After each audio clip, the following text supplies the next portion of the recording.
오늘의 말씀은 드보라, 사사 드보라의 서론 부분에 해당합니다. 저는 사사기 전체를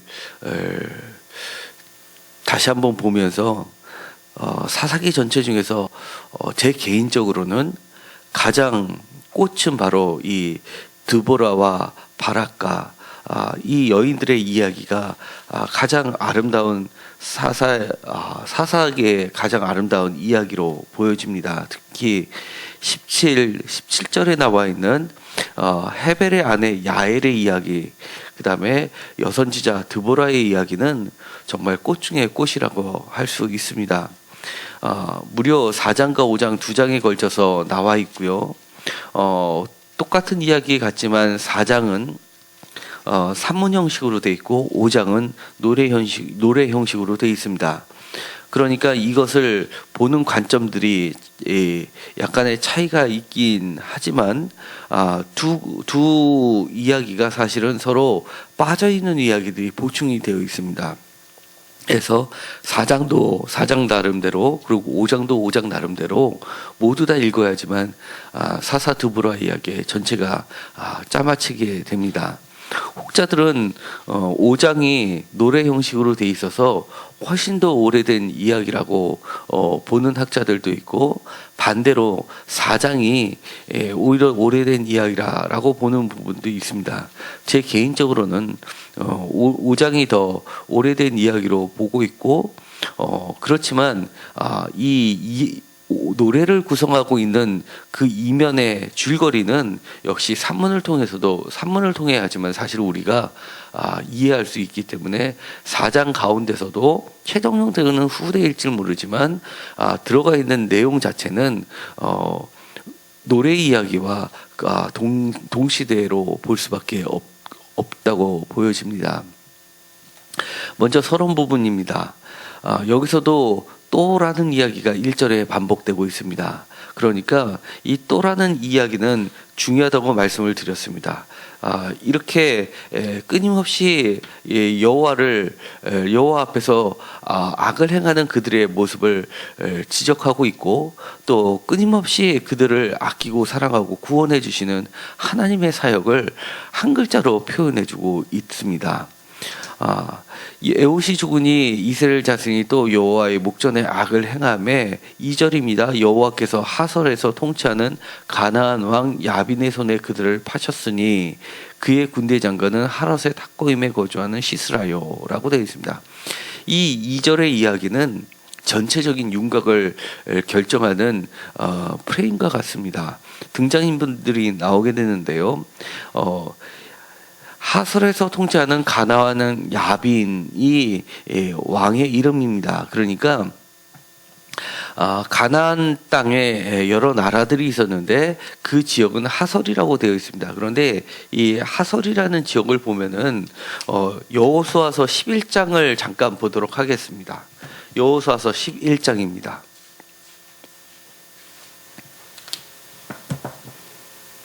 여호수아서 11장 1절에 보면 이렇게 되어 있습니다. 하솔왕 야빈이 이 소식을 듣고 마도낭 요압과 시므론 왕과 악삽 왕과 및 북쪽 산지와 긴데론 남쪽 아라비아 평지와 서쪽 돌의 높은 곳에 있는 왕들과 동쪽과 서쪽의 가나안 족속과 아모리 족속과 헷 족속과 브리스 족속과 산지 여부스 족속과 미스바 땅 헤므론 산의 아래 히위 족속에게 사람을 보내어 그들이 그 모든 군대를 거느리고 나왔으니 백성이 많아 해변에 수많은 모래 같고 말과 병거도 심히 많으며 이 왕들이 모두 모여 나와서 이스라엘과 싸우려고 메론 물가에 진쳤더라라고 되어 있고요.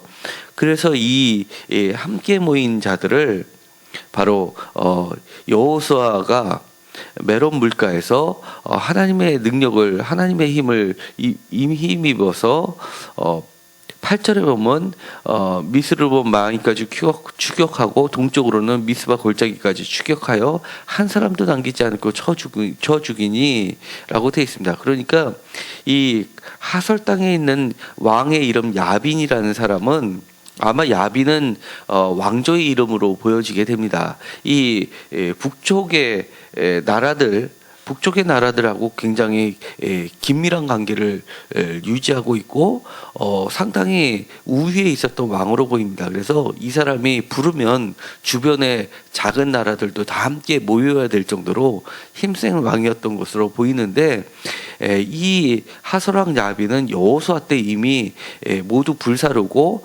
하솔은 불사르고 호흡이 있는 자 여호수아서 11장 14절에 보면 호흡이 있는 자는 하나도 남기지 않고 진멸했다라고 되어 있으니까 그때 사실은 완전히 멸해진 왕으로 기록되고 있습니다. 그런데 사사기 이 4장에 보면 그 하솔왕 가나안 야빈이 다시 등장하게 됩니다. 그리고 나서 그들의 모양을 이야기할 때 3절에 보면 철병거 900대가 있어 라고 되어 있는 것을 보면 여호수아서에 나와 있는 것처럼 말과 병거도 심이 많더라 라고 되어 있는 것을 봐서는 이 철병거를 가지고 있었던 철기 문화를 가지고 있었던 동일한 왕으로 보여집니다. 다만 문제가 되는 것은 이 하솔왕 야빈이 여호수아 때 멸망한 건지 아니면 사사기 때 멸망한 것인지 그것은 이제 아직 고고학 증거 자료가 남아있지 않습니다. 더 많은 연구가 필요한 부분이지만 우리가 지금까지 살펴본 바에 의하면 이 사사기 때의 모습이 훨씬 더 원자료에 가깝다고 하니까 아마 그리고 또 여호수아 때 이야기는 이상적인 모습을 교과서적인 모습을 많이 그리다 보니까 아마 이 사사기 때의 모습이 원형에 더 가까울 것이라는 학자들의 견해도 있습니다. 저도 그 견해를 따르는 편이고요. 또 일부 학자는 반대로 여호수아가 먼저다라고 이야기하는 학자들도 있다는 것은 기억해 두실 필요가 있습니다. 제가 이렇게 두 가지를 이야기하는 것은 이것이 거의 3000년 전의 이야기입니다. 그러다 보니까 하나님의 말씀을 어떤 한 부분만 보고 그것이 맞고 하나를 지워버리는 그런 태도는 사실 바람직하지 못합니다. 항상 균형을 가지고 겸손하게 성경에 서로 다른 부분이 있더라도 두 가지를 다 존중하는 태도는 우리에게 아주 중요한 태도이기 때문입니다. 그런데 어쨌든 간에 사사기 때의 모습이 훨씬 원형을 많이 반영하고 있는데요. 거기에 보면 군대 장관은 하롯의 탁고임에 거주하는 시스라요라고 되어 있습니다. 이 하롯이라는 지역은 정확하게 어떤 지역인지 모릅니다. 그런데 학고임이라는 뜻 자체가 나라들, 방백들 이런 뜻을 가지고 있습니다. 그러니까 하롯이라는 여러 가지 이방 나라들, 그러니까 하솔을 제외한 다른 나라들의 용병으로 보여집니다. 그리고 군대 장관이라고 하는 것을 보면 군대 장관이라는 것은 왕 밑에 있었던 직급을 이야기하는 것으로 봐서 이 시스라는 굉장히 싸움을 잘하는 용병 형태였고요. 이 용병 형태는 사실은 아주 고대 사회에서 흔히 있었던 일입니다. 그러니까 봉급을 주고 싸움 잘하는 사람을 끌어들여서 전쟁을 치르는 데 사용했던 사람들이고요. 이런 형태는 로마 시대 때도 그리스 시대 때도 흔히 있었던 이야기입니다. 그러니까 매우 역사적 사실하고도 비슷했고요. 그런데 이 3절에 보면 이렇게 되어 있습니다. 야빈 왕은 철병거 900대가 있어 20년 동안 이스라엘 자손을 심히 학대했으므로 이스라엘 자손이 여호와께 부르짖었더라라고 되어 있습니다. 여기 보면 우리가 읽기 좋도록 번역을 이렇게 해놨는데요.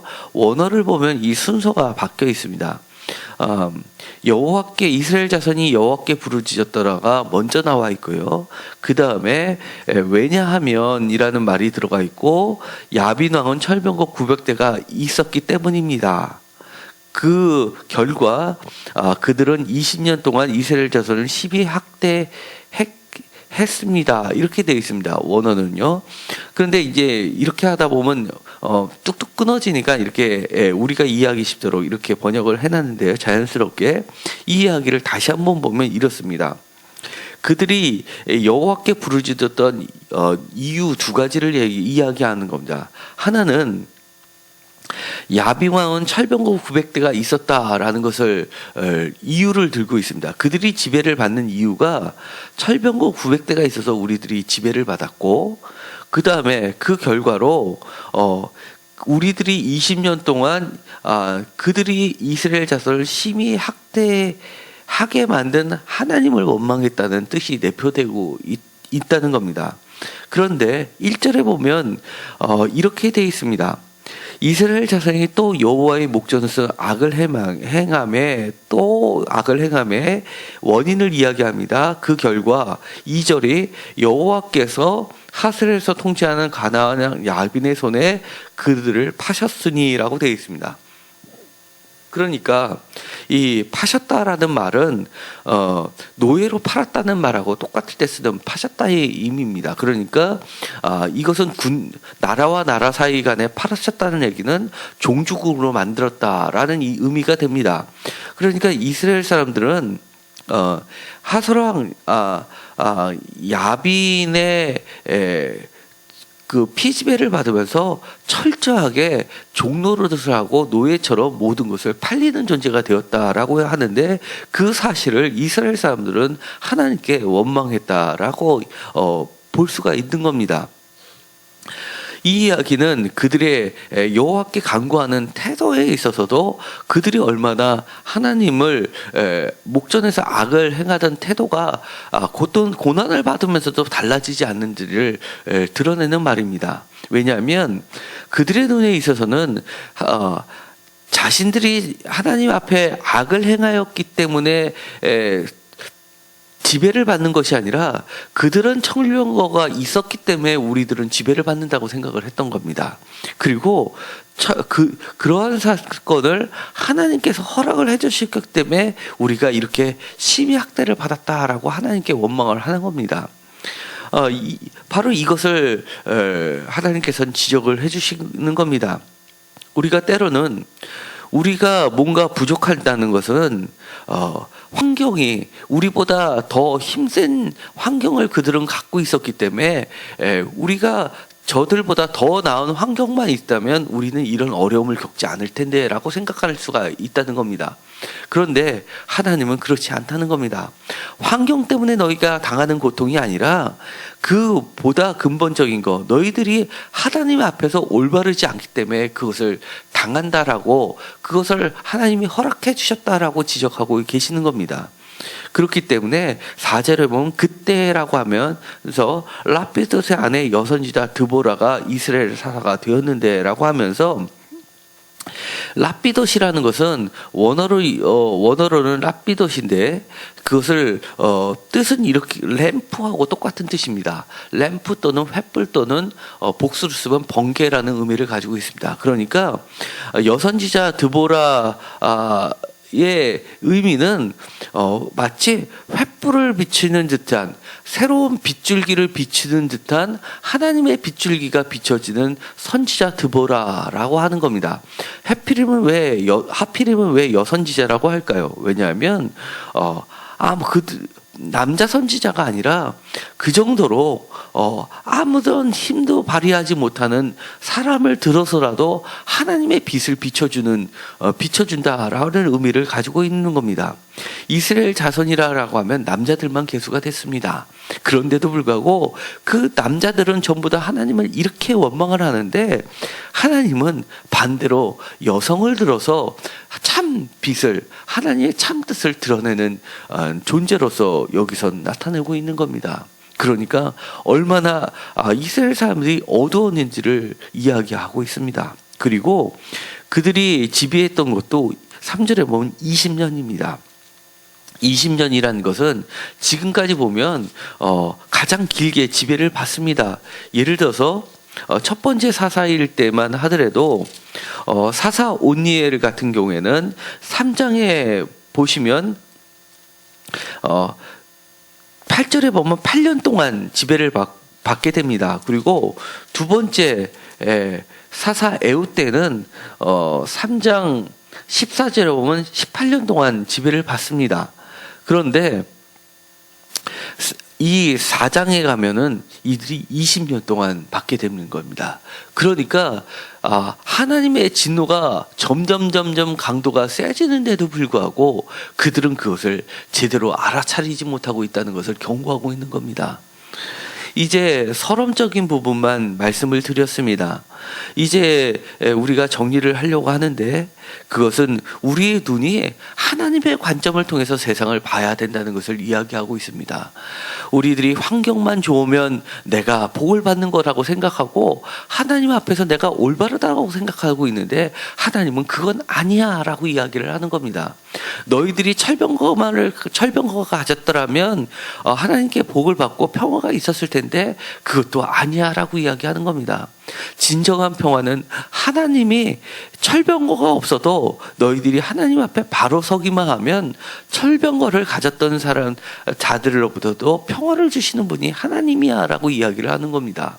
마치 여호수아가 하솔왕 철병거를 900승을 갖고 있는 하솔왕 야빈 더하기 북쪽의 많은 나라의 연합군도 진멸하셨던 것처럼 그렇게 진멸하실 수 있는 분이 하나님이야 라고 이야기를 하고 있는 겁니다.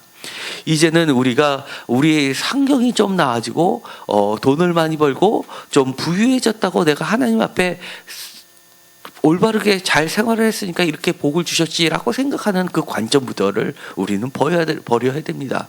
오히려 그것은 독이 될 수도 있는 것입니다. 내가 하나님의 눈의 관점으로 살 수 있게 되기를 간절히 소망하시기 바랍니다. 두 번째는 우리가 어려움을 당할 때 그 환경만을 바라보지 않고 그 넘어서 그것을 역사하시는 하나님의 뜻이 무엇인지를 볼 줄 아는 그런 하나님의 관점의 눈을 갖게 해달라고 기도해 주시기 바랍니다. 그렇다고 그러면 하나님의 손을 믿고 하나님께 올바로 기도할 수가 있고, 또 더 중요한 것은 하나님께서 우리를 파시는 행위까지 가지 않을 수 있다는 겁니다. 왜 하나님께서 이 사랑하는 사람을 18년 더하기 이제는 20년까지 늘리시겠습니까? 그럴 필요가 없으신 분입니다. 그들에게 원래 주시려고 하셨던 것은 이 5장 마지막 절에 보면 40년 동안 평온하였더라. 사실은 하나님께서 주시는 것은 너희들이 당하는 고통보다도 더 많은 평화를 주시기를 원하는데도 이들이 그것을 알지 못하기 때문에 고통을 통해서라도 참 평화가 무엇인지를 알려주고 싶으신 하나님의 심정을 우리가 배울 필요가 있습니다. 우리가 또 한 가지 기억해야 될 것은 우리가 하나님의 뜻을 온전히 못하면 정말 우리가 무시하는 그 고대 사회, 지금 현대 사회의 시각으로 말씀드리는 게 아니라 고대 사회의 입장에서 말씀드릴 때 남자들을 다 제껴놓고서라도 여자를 통해서라도 하나님께서 진정한 빛을 전해주시는 역할을 하실 수 있는 분이 하나님이라는 겁니다. 그러니까 우리가 바로 하나님 앞에 진정한 빛을 받아들여서 하나님의 참뜻을 깨닫는 존재가 될 때 우리는 우리 자신이 여선지자 드보라와 같은 존재가 될 수 있다는 겁니다. 다른 사람이 다 깨닫지 못할 때 하나님의 뜻을 온전히 전하는 자가 될 수 있기를 간절히 소망해 봅니다. 그렇게 될 때 우리 가운데 진정한 세상을 구원하는 사사가 될 수도 있고, 또 20년의 심한 종처럼 팔린 그런 땅을 구원하는 구원자가 될 수 있다는 것을 기억하시고 하나님 앞에 온전히 사는 자들이 되기를 간절히 소망합니다. 기도하고 마치기로 하겠습니다. 하나님, 이 땅에 우리들을 하나님의 진정한 횃불, 참 빛을 전해주는 드보라 사사로 세워주심을 감사를 드립니다.